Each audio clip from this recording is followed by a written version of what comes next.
Hey guys, Rubber Kitty here. How's it going? Another beautiful morning, what can I say? No, it's not always beautiful, sometimes it's wet and miserable. Anyway, I was thinking about a movie called Man on Fire with Denzel Washington. And he's not really an assassin or anything, but he goes on a rampage to revenge a kidnapping of a girl that he is bodyguarding, ex-military dude.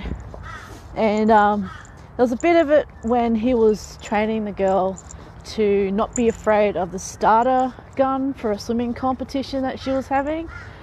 And he was saying, look, you just got to train more. Trained and untrained is she's talented as a swimmer, but she's untrained. So, who do you think is going to win? Someone who dedicates time and energy to it, in the long run, or someone who just relies purely on talent. Talent will get you so far, but then you've got to actually, knuckle down and, train for stuff, or practice, as it were.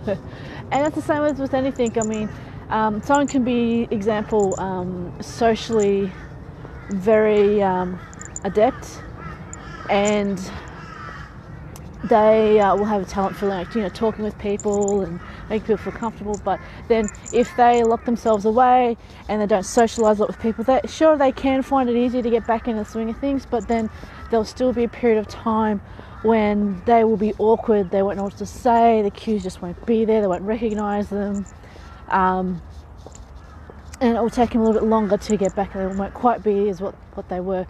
Whereas we have someone who is also socially awkward, who adopts and adapts and trains themselves into that and makes it a habit that they can do automatically, and they go out on periodically and they practice these things, then they will be better off. So there's a difference between trained and untrained, and relying purely on your talent. I mean, everyone's got talents and that's awesome, but there's also something where you will have a talent in something and someone will have a passion in something. Now, something that you can have a talent in may not be something that you're passionate about. It's just something that you're good at. And there are times when you can be bad at something, but you're really passionate about something, in which case you'll develop, the skills needed, the mindset to actually fulfill your passion.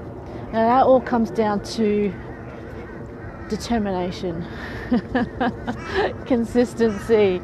How often are you willing to dedicate to, how much time you're willing to dedicate, how much energy you're willing to dedicate to a particular passion in your life, and are you willing to train, practice in those particular skills to make it a part of your life, so that it, in essence, while not a talent, can, not an inborn talent, will become a skill set which you automatically do as if you were born with the talent, or something that you can develop as a talent. The different definitions on talent and being born with it and skills and everything like that.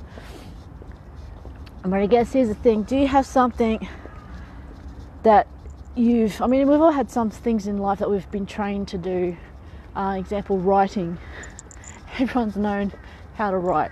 Pick up a pen and paper, people say, oh, but it's easy. But when you're a kid, you weren't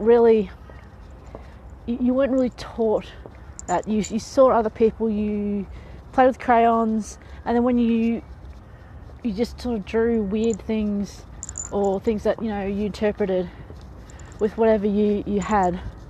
But then to actually write words, that was something that you had to practice and train to do, to actually form symbols that are recognisable by other people. These days it's more typing. In fact, I think writing in itself, handwriting is becoming a lost art. But I forgot where I was going with that. But oh yeah, think about things that you've that you do almost unconsciously, which at some point in time you've been trained or you practiced doing. You might not have been good at it, or you might have been good at it. You might not have liked it, but you know, you knew it was something that you needed to do to get to something that you really did like, or you put in your mind that I'm going to get good at this really quickly so that I don't have to spend too much time on this in the future, because when you make things a habit, you use less energy on being able to do that. So think about things that you've been trained to do, or you've trained yourself, or you've practiced in the past, and then think about things that you would like to do and train in, practice, or get better at.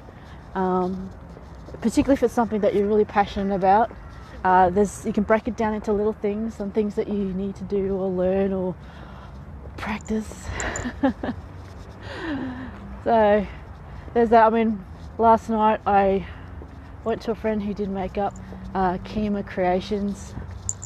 She's awesome. And I was like, I need to start practicing wearing false eyelashes and stuff, because I'm doing it for a photo shoot, because it just seems so weird to me. I didn't get used to it.